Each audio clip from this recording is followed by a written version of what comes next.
तो chapter 6 is all about industry analysis. इसमें अपने को क्या सीखने को मिलेगा कि हम रोल क्या है इंडस्ट्री एनालिसिस का। अगर हम फंडामेंटल एनालिसिस करते हैं तो challenges in defining a industry is cyclicity, making sizing and trade analysis, secular trend, value migration and business life cycle। ठीक है, वेरियस इंडस्ट्री एनालिसिस फ्रेमवर्क जो बहुत इंपॉर्टेंट है, porter 5 force model, pastel analysis, BCG analysis, SCP analysis. ठीक है, की industry specific drive and industry KPI और regulatory framework including taxations.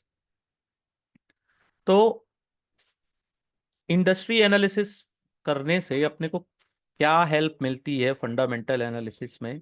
तो बहुत सारे क्वेश्चंस के जवाब मिलते हैं कि what is the company in which the company operate, how much does it get impacted और account of cyclical trade in economy, potential industry size क्या है। ठीक है, इंडस्ट्री ने पास्ट में परफॉर्म कैसा किया था और की ड्राइवर क्या है जो जिसके कारण वो परफॉर्म किए थे, लेवल ऑफ कंपटीशन कैसा है इंडस्ट्री में, प्राइसिंग पावर कैसा है। ठीक है, और वेरियस सेक्युलर ट्रेंड कैसे है इफेक्ट द इंडस्ट्री, और एनी वैल्यू माइग्रेशन। ठीक है, और रेगुलेटरी हेडवाइंड्स और टेल वाइंड से कितना इफेक्ट पड़ता है इंडस्ट्री को। तो बहुत इंपॉर्टेंट चैप्टर है। Industry analysis is to define a industry which the company operate. ठीक है, इंडस्ट्री एनालिसिस क्या समझना है अपने को कि ऐसी का हमारी जो कंपनी है कौन से इंडस्ट्री में डिफाइन, यानी कि कौन से इंडस्ट्री में हमारी कंपनी ऑपरेट हो रही है ना, define the industry in which our company operate. तो industry definition is not always easy task, बहुत ज़्यादा इजी टास्क नहीं है। बहुत सारे सेवरल इंडस्ट्रीज क्लासिफिकेशन सिस्टम है, जैसे national industry classification system in India, global industry classification standard GICS, और नॉर्थ अमेरिका इंडस्ट्री क्लासिफिकेशन। यहाँ से क्वेश्चन आते हैं, थोड़ा हाईलाइट कर ध्यान दीजिएगा कि national industry classification system in India, global industry classification यहाँ से आते हैं। तो जैसे एक इंस्टेंस है कि एनआईसी नेशनल इंडस्ट्री क्लासिफिकेशन के अनुसार जितने भी कार मैन्युफैक्चर हैं एक ही कैटेगरी में आते हैं। ठीक है, चाहे वो एंट्री लेवल की कार हो, चाहे वो higher end luxury car manufacturer हो। ठीक है, तो लग्जरी कार और एंट्री लेवल की कार का सेगमेंट डिफरेंट होता है। तो एनालिस्ट एज अ एनालिस्ट हमारा व्यू भी डिफरेंट होना चाहिए। ठीक है, एक एग्जांपल जैसे पीवीआर का है, तो पीवीआर सिनेमा उसका कंपटीशन किससे है, सैटेलाइट चैनल से, OTT over the top platform से, नेटफ्लिक्स, हॉटस्टार। ठीक है, टू अट्रैक्ट ऑडियंस। और उनका कंपटीशन है सिनेमा इंडस्ट्री से, जैसे live theatre, live performance and sporting league. ठीक है, अगर एक एनालिस्ट अपना नैरो इंडस्ट्री डेफिनेशन देखे तो क्लासिफाई करेगा सिनेमा एग्जीबिटर के तौर पे। ठीक है, पीवीआर को। उससे क्या होगा कि बाकी का जो उसका कंपटीशन है उस पर आप ज्यादा ध्यान नहीं दे पाओगे। ठीक है, तो आपको उसको ब्रॉडर वे में डिफाइन करना है। ठीक है, जैसे कि कंपनी को आपको इंटरटेनमेंट मीडिया इंडस्ट्री में भी रखना है और out of the home entertainment industry में भी रखना है। ठीक है, और this may force the analyst to classify as a part of much broader media and entertainment industry. ठीक है, each create challenge as each segment with broader group have their own idiosyncrasy and not strictly comparable। ठीक है, जैसे एक example है कि camera manufacturing को आप एक इंडस्ट्री में कैसे रख सकते हैं। ठीक है, पहले क्या था, कैमरा एक स्टैंड अलोन प्रोडक्ट था, कैमरे का कंपटीशन कैमरे से ही था। ठीक है, लेकिन अब उसकी जगह मोबाइल फोन ने ले ली जिसमें बिल्ट इन कैमरा आता है। ठीक है, जिसके कारण बहुत सारे एंट्री लेवल के कैमरे मार्केट से आउट हो चुके हैं। ठीक है, आज के डेट में हाई टेक्नोलॉजी मोबाइल फोन है, मिड टीयर कैमरा भी बहुत ज्यादा कंपटीशन फेस कर रहे हैं। ठीक है, अगर कैमरे को केवल स्टैंड अलोन इंडस्ट्री में डिफाइन किया जाए तो आप उस आपका मोबाइल इंडस्ट्री से जो कंपटीशन है उसको आप इग्नोर करोगे। उससे क्या होगा, आप उसका ब्रॉडर वे में उसका रिस्क या उसका कंपटीशन आप नहीं देख पाओगे। ठीक है, तो अपने को कैमरे को दोनों इंडस्ट्री में रख लें, कैमरा और उसका जो कंपटीशन है मोबाइल से, फोन से, उससे भी। ठीक है, एक एनालिस्ट केयरफुली कंसीडर करता है सभी फैक्टर्स को जो बिजनेस को ड्राइव करते हैं, ऊपर उठाते हैं, should classified it as a part of industry group. ठीक है, which have such common driving factors. If analysts believe that PVR limited business is driven by people propensity to spend time outside their home, so it may be part to classify it as a part of out of home entertainment industry. On the other hand, the business is largely driven by people propensity to consume movie content. It may be appropriate to classify it as a part of entertainment industry. ठीक है, तो ये NIC के द्वारा है ना, national industry classification India. लेकिन GICS जो है वो फिनेंशियल सेक्टर वाइडली यूज होता है, फिनेंशियल सेक्टर के लिए, for global investor. On other hand is 4 tiered। ठीक है, hierarchical industry classification system, GICS। 4 tier क्या है, पहला होता है सेक्टर, फिर इंडस्ट्री ग्रुप, इंडस्ट्रीज एंड सब इंडस्ट्रीज। तो सेक्टर 11 है, 11 sectors, 25 industries, 74 industries, 25 industries group and 74 industries and 163 सब इंडस्ट्रीज। ठीक है, इसका एक एग्जांपल ऐसे दिया गया है, देख लीजिएगा, ये एग्जांपल है। तो इंडस्ट्री की अब नेक्स्ट है इंडस्ट्री साइक्लिसिटी। ठीक है, यहाँ पे इसका जो GICS और NIC का फुल फॉर्म और सेक्टर, इंडस्ट्री ग्रुप, इंडस्ट्री, सब सब इंडस्ट्री, इसको अच्छे से देख लीजिएगा, यहाँ से क्वेश्चन आते हैं। इसका फुल फॉर्म याद होना चाहिए आपको, NIC का और ग्लोबल इंडस्ट्री क्लासिफिकेशन स्टैंडर्ड का। ठीक है, फिर इंडस्ट्री की जो साइक्लिसिटी होती है, ठीक है, तो पहला होता है एक defensive industry. These are the industry that create product and service that have low income elasticity. ठीक है, फॉल और rise in income does not affect the demand. तो डिफेंसिव इंडस्ट्री यानी कि आपकी इनकम जितनी ऊपर बहुत हाई रहे या लो रहे उससे फर्क नहीं पड़ता, इनकी डिमांड उसमें उतना इफेक्ट नहीं पड़ता है या मिनिमम इम्पैक्ट पड़ता है अगर कोई भी इकोनॉमी साइकिल अगर आए तो। इनके जो प्रोडक्ट है उनको केवल सेक्युलर ट्रेंड से इफेक्ट पड़ता है। ठीक है, डिफेंसिव इंडस्ट्री में आता है food, agriculture input, health care are the some of the industry that have exhibit this trait in the past. ठीक है, फिर होते हैं सेमी सिक्लिकल्स। इनमें क्या होती है, ग्रोथ के समय, इकोनॉमिक के ग्रोथ में इनकी सेल्स या एक्सपेंसरी फेज में हाई हो जाती है, बढ़ जाती है, और डिक्लाइन होता है रिसेशनरी फेज में। ठीक है, देश industry do not have base level demand, यानी कि इनका कोई बेस नहीं होता industry to have reasonably health healthy sale in recessionary condition also. कई बार रिसेशन कंडीशन में भी इसमें कई बार हेल्दी सेल आपको देखने को मिल जाता है। तो सेमी सिक्लिकल में कौन है, कंज्यूमर ड्यूरेबल इंडस्ट्री।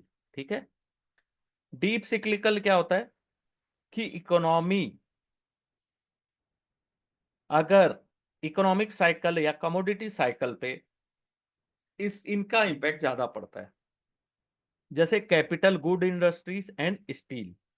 ठीक है, रिसेशन में इनका सेल ड्रॉप हो जाता है, कंपनीज के अपना एक्सपेंशन है उसको होल्ड कर देती है, और same industry experience massive growth जब इकोनॉमी रिकवर करता है और डिमांड हाई हो जाता है। ठीक है, फिर होता है market sizing and trend.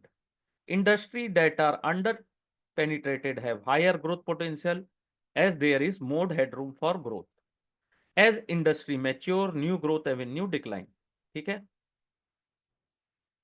Industry कोई भी हो, कोई भी इंडस्ट्री हो, अगर वो मैच्योर होती है तो उनका न्यू ग्रोथ है वो डिक्लाइन हो जाता है, जिसका इंपैक्ट पड़ता है ओवरऑल ग्रोथ रेट पे। ठीक है, जैसे कि स्टडिंग इंडस्ट्री है।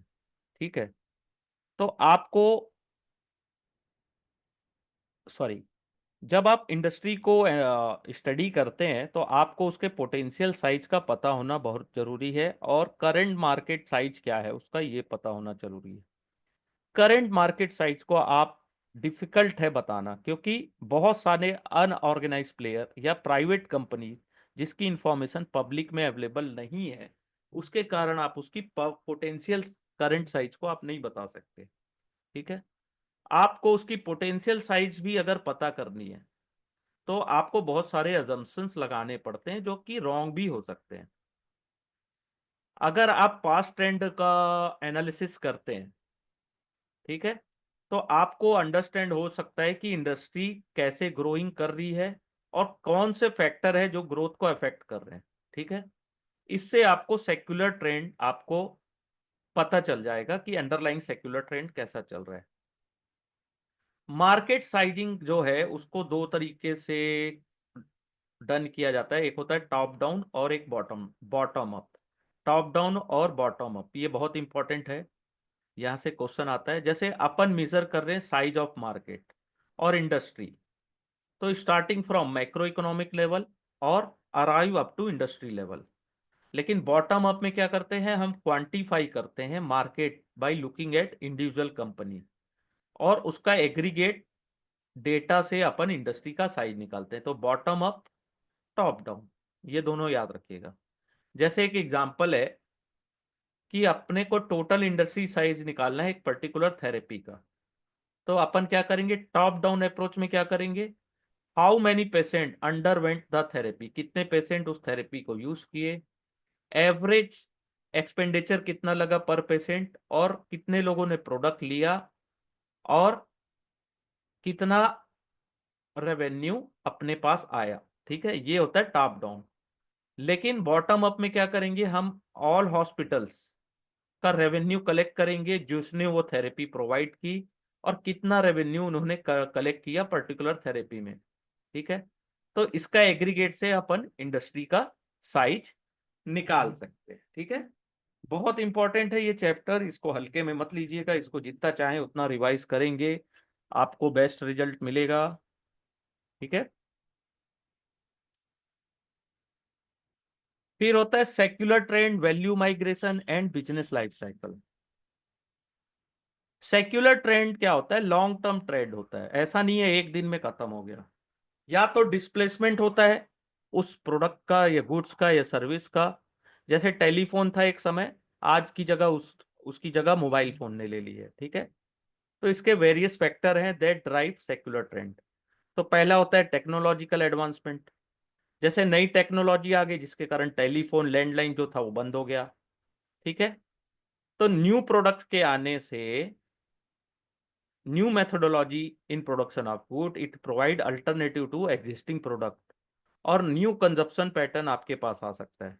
द फॉलोइंग आर सब एग्जाम्पल ऑफ सेक्युलर ट्रेंड, जैसे हॉरिजॉन्टल ड्रिलिंग टेक्नोलॉजी आने से सेल गैस निकालना बहुत इजी हो गया, जिससे हाइड्रोकार्बन के प्राइस डिक्लाइन हुए, क्योंकि डिमांड, सप्लाई ज्यादा हो गई, आपके पास डिमांड कम हो गया। डिजिटल कैमरा के आने से रोल जो लगते थे फिल्म रोल, वो खत्म हो गए, और मोबाइल फोन के आने से डिजिटल कैमरा खत्म हो गया। ठीक है, एंट्री लेवल का। बैटरी टेक्नोलॉजी के इंप्रूवमेंट से इलेक्ट्रिक व्हीकल्स की डिमांड ज्यादा हो गई as compare to fossil fuel. ठीक है, इनकम लेवल चेंज होने से इकोनॉमी ग्रो करती है, इनकम बढ़ती है पॉपुलेशन की, तो उससे क्या होता है, category of good and service being consume वो भी चेंज होता है। जैसे आपकी जितनी अच्छी इनकम होगी तो आप उतने ही प्रीमियम प्रोडक्ट्स को खरीदना पसंद करोगे, ना कि चीपर प्रोडक्ट्स को। फिर होता है demographic change, the composition of country population in term of age, gender और एथेंसिटी में undergo change over a period. तो यहां से कई बार क्वेश्चन आता है, जैसे कि एजिंग पॉपुलेशन बढ़ने से consume per capita consumer of beer decrease हुआ कहाँ, जापान में। तो ये डेमोग्राफिक चेंज का है, एज, पॉपुलेशन, जेंडर, ये सब चेंज होने से। Culture, taste and preference, culture change are constant. ठीक है, कोई भी रिवॉल्यूशन आने से कल्चर का डिमांड बढ़ जाता है। ठीक है, या आप किसी देश में गए हैं तो वहाँ के कल्चर से आप ज़्यादा अट्रैक्ट हो जाते हैं। ठीक है, उस टाइप की कंडीशन है। तो आप वहां के खाना, गुड एंड सर्विस को ज्यादा प्रिफर करते हैं, कंजप्शन उसका बढ़ता है। उसका सबसे बड़ा एग्जांपल है कि वेस्टर्न क्लॉथ कल्चर के आने से एशियन सोसाइटी में जो वेस्टर्न क्लॉथ की डिमांड है वो बहुत ज्यादा बढ़ गई थी। ठीक है। फिर होता है change in regulation and government policies. जैसे रेगुलेशन चेंज हुआ, गवर्नमेंट एक्शन चेंज हुआ। ठीक है। तो इसके चेंज होने से सेक्युलर ट्रेंड भी चेंज होता है। जैसे इम्प्लीमेंटेशन हुआ जीएसटी का, उसके कारण क्या हुआ, उसके कारण लॉजिस्टिक इंडस्ट्री है वो बहुत ज़्यादा इफिशियंट हुई, जिसके कारण demand of purchase of new commercial vehicle decrease हुआ। ठीक है। बहुत सारे फैक्टर्स होते हैं जो कैटलिस्ट होते हैं सेक्युलर ट्रेंड के। जब भी कोई नया सेक्युलर ट्रेंड इमर्ज होता है, इससे वैल्यू माइग्रेशन होता है इंडस्ट्री और बिटवीन प्लेयर्स। ठीक है। It also create an inflection point in business cycle और वन और मोर अफेक्टिंग इंडस्ट्रीज। ठीक है। वैल्यू माइग्रेशन क्या होता है? Value migration happen when phenomenon create long term advantage for one or more entity at the cost of other entities. Entities that gain witness or increase its share value while the other loss. तो एक से company का loss दूसरे का profit होता है। ये जो शिफ्ट होता है वैल्यू माइग्रेशन जियोग्राफिकल भी होता है, अक्रॉस इंडस्ट्री भी होता है, अक्रॉस द वैल्यू चेन भी होता है। ठीक है। और लेजर एक्सचेंज बिटवीन कॉम्पिटिटर के बीच में होता है। तो जैसे जियोग्राफी माइग्रेशन कैसे होता है?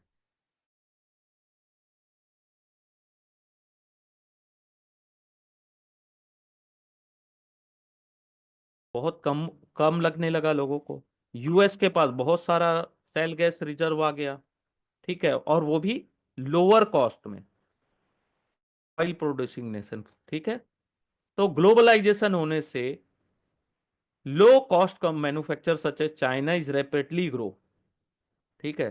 क्योंकि बहुत कम में चाइना कुछ सामान बना रहा है, जिसके कारण बहुत सारी इकोनॉमी या बहुत सारी कंट्रीज शिफ्ट हो रही है अदर देन हाई कॉस्ट। जहां ज्यादा पैसे लग रहे हैं आप वहां नहीं जाओगे, जहां सस्ते में काम हो जा रहा है आप वहां पे काम करना पसंद करोगे। तो ये होता है जियोग्राफिक।